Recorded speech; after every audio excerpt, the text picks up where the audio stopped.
Hello dear students, welcome again to our channel Sun physics.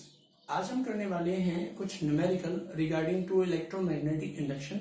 इसकी theory आपने पिछली videos में की है। अगर आपने वो वीडियोस नहीं देखे हैं तो उनका लिंक इसके डिस्क्रिप्शन बॉक्स में आपको मिल जाएगा। आप वो वीडियोस देखिए ताकि ये न्यूमेरिकल आपको बेटर समझ में आए। Induce current in the following cases. पहला केस है, ये कॉइल है, इसमें जो कॉइल की रैपिंग की डायरेक्शन है उसे ध्यान दीजिए।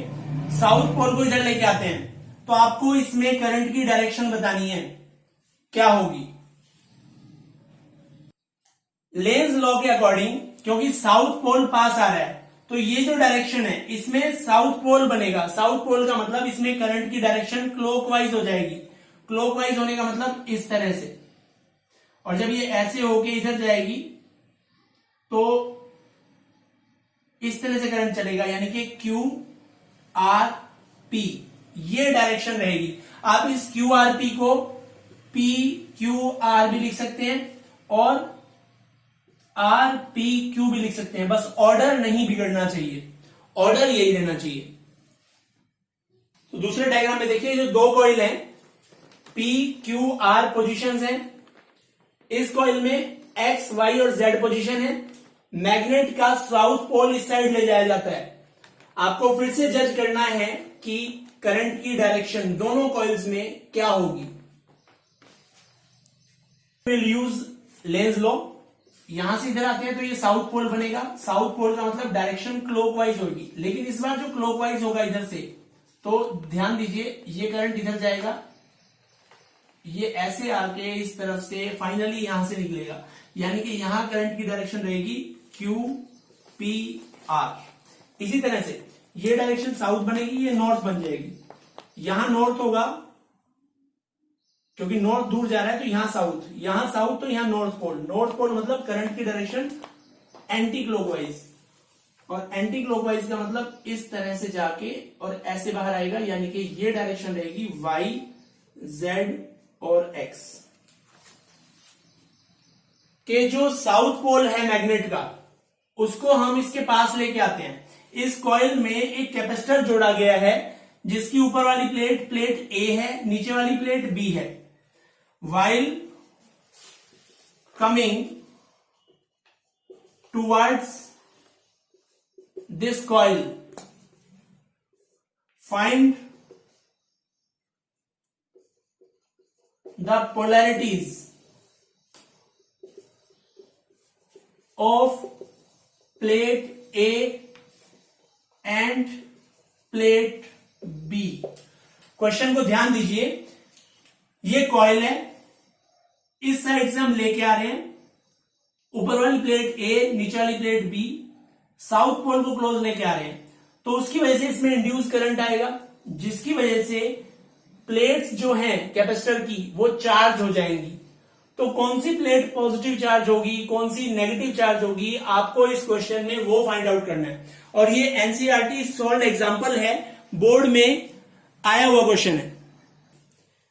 जब साउथ को इसके पास लाएंगे, ध्यान ये देना है कि ये जो कॉइल है आपकी, वो बोर्ड के परपेंडिकुलर ऐसे रखी हुई है और आप उधर से देख रहे हैं। इसको देखने का जो पॉइंट ऑफ व्यू होता है, उससे ही डायरेक्शन की गड़बड़ हो जाती है कई बार। अगर हम उधर से देखेंगे, अगर हमें उधर से क्लॉकवाइज डायरेक्शन रहेगी तो वो इधर से तो अपोजिट हो जाएगी ना, तो आपका जो आंसर है जस्ट अपोजिट आ सकता है। इसलिए ये जो एक्सिस है ना, ये जिस साइड आए, जैसे मैंने इस एक्सिस को इसके अंदर डाला है, यानी कि मैं इसको इस साइड से देख रहा हूं, इधर से नहीं देख रहा। तो जब मैं उधर से देखता हूं तो यहां से साउथ पोल बन रहा है। साउथ पोल का मतलब जो करंट की डायरेक्शन है वो क्लॉकवाइज है। करंट ऐसे चलेगा, करंट ऐसे चलेगा तो इलेक्ट्रॉन उसके अपोजिट चलेंगे, यानी कि इलेक्ट्रॉन जो है वो ऊपर से नीचे आएंगे। इलेक्ट्रॉन जब ऊपर से नीचे आएंगे तो ऊपर पॉजिटिव बनता चला जाएगा और नीचे नेगेटिव बनता चला जाएगा। So A will be positive and B will be negative. ये इसकी पोलैरिटी बनेगी इस कैपेसिटर की, जब आप मैग्नेट को पास लेके जाते हैं। इस मैग्नेटिक फील्ड में ये जो शेप है, इस पे बाहर की तरफ फोर्स लग रहा है, तो एक तरह से क्या हो रहा है, इसका फ्लक्स चेंज हो रहा है। फ्लक्स चेंज होने की वजह से इसमें इंड्यूस्ड करंट प्रोड्यूस होगा। आपको इसके इंड्यूस करंट की डायरेक्शन निकालनी है, एक क्वेश्चन। दूसरे में हमने क्या किया है, एक मैग्नेटिक फील्ड है इस तरह से, उसमें ये शेप है एक रिंग की, उसे हमने इधर फोर्स लगा के उसका एरिया कम करने की कोशिश कर रहे हैं, तो उसके अंदर भी इंड्यूस करंट प्रोड्यूस हो जाता है। उसमें इंड्यूस करंट की डायरेक्शन क्या होगी, ये हमारे क्वेश्चन है। इस तरह के क्वेश्चन को करने का एक बहुत इजी तरीका है, आप ध्यान दीजिए, जब एरिया बढ़ रहा है यानी कि फ्लक्स बढ़ रहा है, तो जो करंट होगा वो फ्लक्स के घटने की डायरेक्शन में होगा। यानी कि आपको क्या करना है, ये जो थंब है ना, वो फील्ड के अपोजिट डायरेक्शन में कर देना है। अब थंब अगर फील्ड के अपोजिट डायरेक्शन में हो गया तो जो करंट है वो इसकी रैपिंग की डायरेक्शन में होगा, यानी कि करंट हो जाएगा एंटी क्लॉकवाइज। पहले केस में इसमें क्या हो रहा था, एरिया बढ़ रहा था, तो जो आपका थंब है वो फील्ड के अपोजिट रहा, रैपिंग हो गया, इंड्यूस करंट। ठीक है, इसमें क्या हो रहा है बेटा, इसमें एरिया कम हो रहा है। जब एरिया कम होगा तो आप अपना थंब फील्ड की डायरेक्शन में रखेंगे। जब थंब फील्ड की डायरेक्शन में रखेंगे, सॉरी फील्ड का है बाहर की तरफ, तो फील्ड की डायरेक्शन में रखो, क्या हो जाएगा, इसमें भी जो करंट आएगा वो एंटी क्लॉकवाइज आ जाएगा। This is shortcut method. तो हमेशा ध्यान रखो, इंड्यूस करंट के लिए जब कोई एरिया वेरी कर रहा है, वो एरिया मैग्नेटिक फील्ड के अंदर कम हो रहा है, तो आपको अपना थंब जो है वो मैग्नेटिक फील्ड के अपोजिट डायरेक्शन में रखना है, तो जो इंड्यूस करंट आएगा वो रैपिंग की डायरेक्शन में आ जाएगा। और अगर एरिया कम हो रहा है तो आपको जो अपना थंब है वो फील्ड की डायरेक्शन में रखना है। यहां फील्ड बाहर की तरफ है, थंब बाहर, उंगलियां रैपिंग यानी कि इंड्यूस करंट, तो एंटी क्लॉकवाइज हो जाएगा। जब भी इस तरह का केस आता है, जैसे एक बार बोर्ड में क्वेश्चन ये आया था, ये मैग्नेटिक फील्ड है और ये रेक्टेंगल है, मैं इसको इससे बाहर निकाल रहा हूं, बाहर निकाल रहा हूं, यानी कि एरिया जो है वो कम होने वाला है। एरिया कम होगा तो आपको क्या करना है, थंब फील्ड की डायरेक्शन में रखना है। थंब फील्ड की डायरेक्शन में हो जाएगा तो जो करंट होगा वो क्लॉकवाइज आ जाएगा इस केस में। तो इस तरह से इंड्यूस करंट की डायरेक्शन आप क्वेश्चंस में निकाल सकते हैं, और ये बहुत इंपॉर्टेंट कंसेप्ट है आपके बोर्ड पॉइंट ऑफ व्यू से भी और कंपटीशन पॉइंट ऑफ व्यू से भी। तो एनसीईआरटी का क्वेश्चन नंबर 3 आपको दिख रहा होगा, a long solenoid with 15 turns per centimetre has a small loop of area 2 centimeter square placed inside, normal to the axis of the solenoid. If the current carried by the solenoid changes rapidly from 2 ampere to 4 ampere in 0.1 second, what is the induced voltage in the loop while the current is changing? तो आपको इसमें बताना है कि अगर magnetic field current की वजह से चेंज हो रहा है तो फ्लक्स भी चेंज होगा, तो कितना ईएमएफ इंड्यूस हो जाएगा।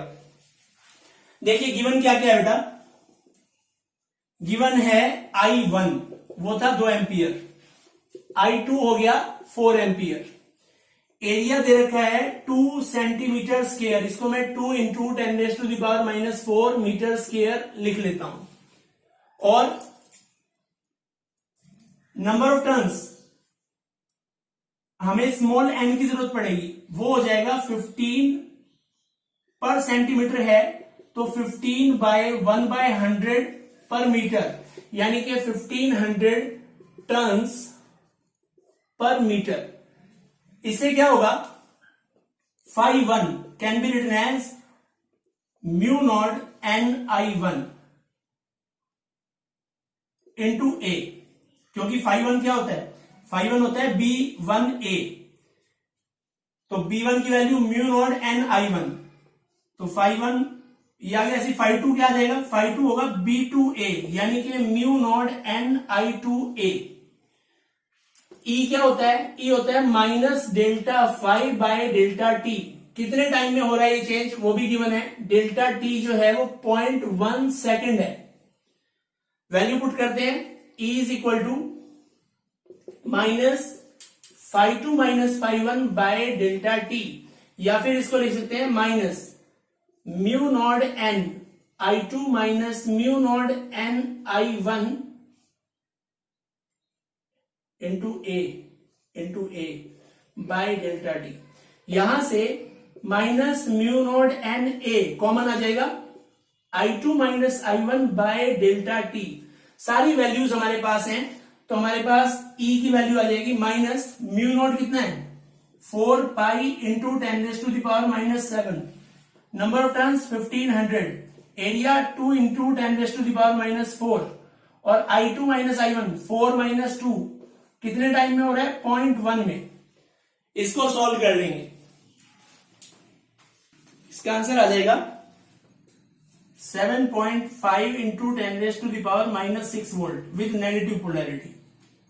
ये नेगेटिव केवल पोलैरिटी को बताता है, तो न्यूमेरिकल वैल्यू अगर हम ले तो वो होगी 7.5 इंटू 10⁻⁻6 वोल्ट।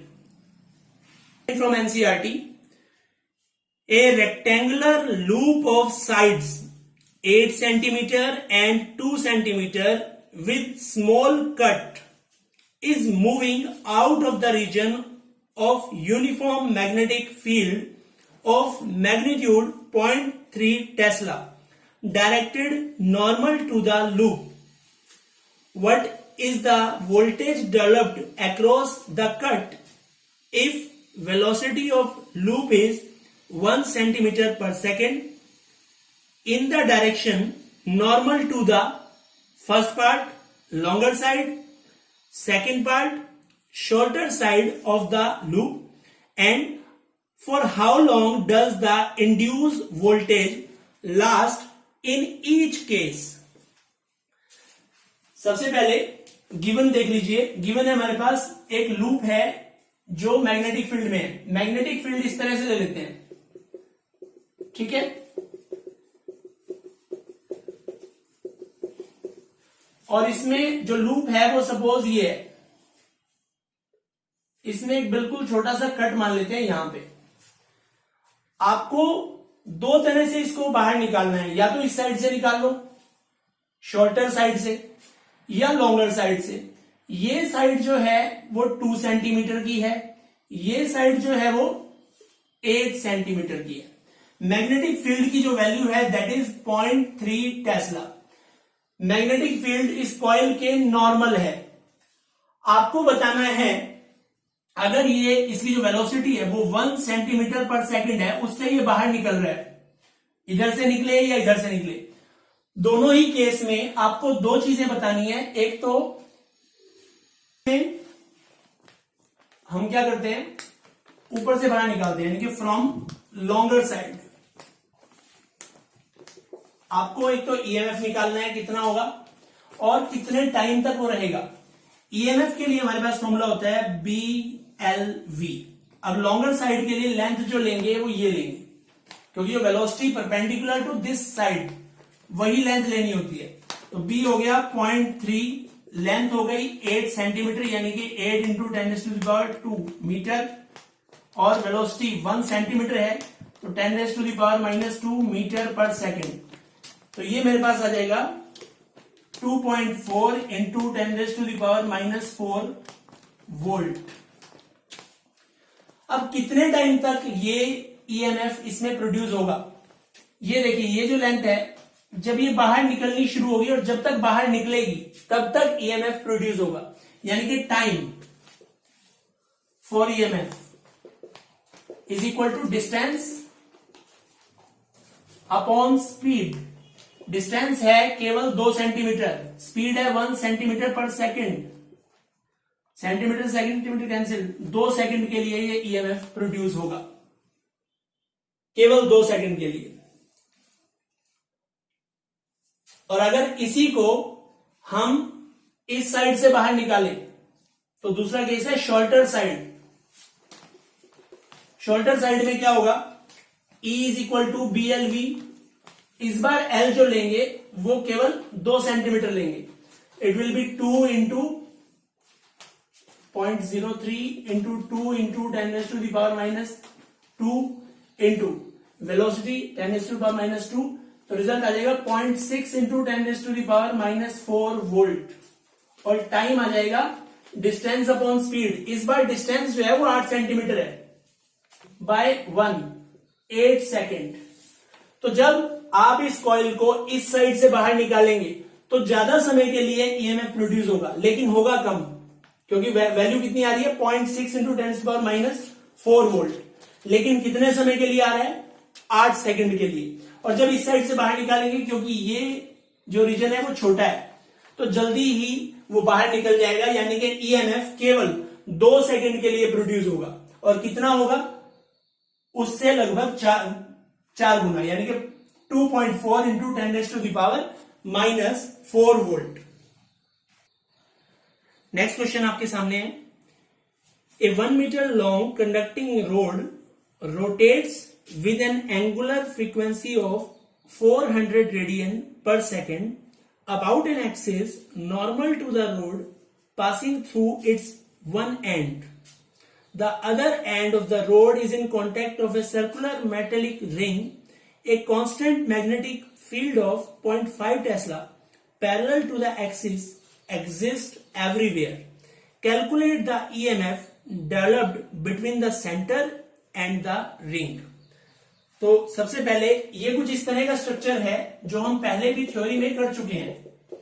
ये मैग्नेटिक फील्ड है और ये सपोज कोई रिंग है, इसके सेंटर से और सर्कमफ्रेंस को मिलाने वाली एक रोड है।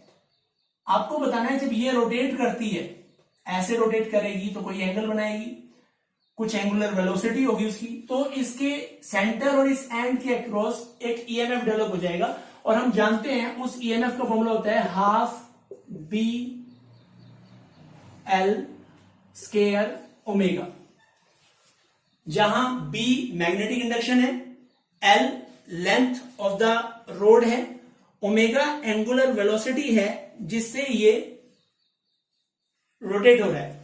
आपको गिवन है B की वैल्यू 0.5 टेस्ला, B जो है 0.5 टेस्ला है।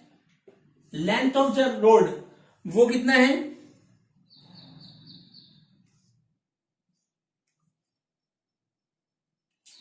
1 मीटर, और जो एंगुलर वेलोसिटी है दैट इज 400 रेडियन पर सेकेंड। ये सारी वैल्यूज हमारे पास हैं। अब ये वैल्यूज इसमें रखते हैं। E is equal to 1/2 into 0.5 into L² 1² into 400। तो हमारे पास इस डेसिमल से एक 0 कैंसिल कर लेते हैं। 2 से 20 इंटू 5 100 इंटू 1, तो ये आ जाएगा 100 वोल्ट। इतना ईएमएफ इस सेंटर और इस सर्कमफ्रेंस के बीच में डेवलप हो जाता है। आई होप ये वीडियो आपके लिए हेल्पफुल रहा होगा। आप इसे लाइक, शेयर और सब्सक्राइब करें और बेल आइकन प्रेस करें ताकि कोई भी नोटिफिकेशन इन फ्यूचर मिस ना हो।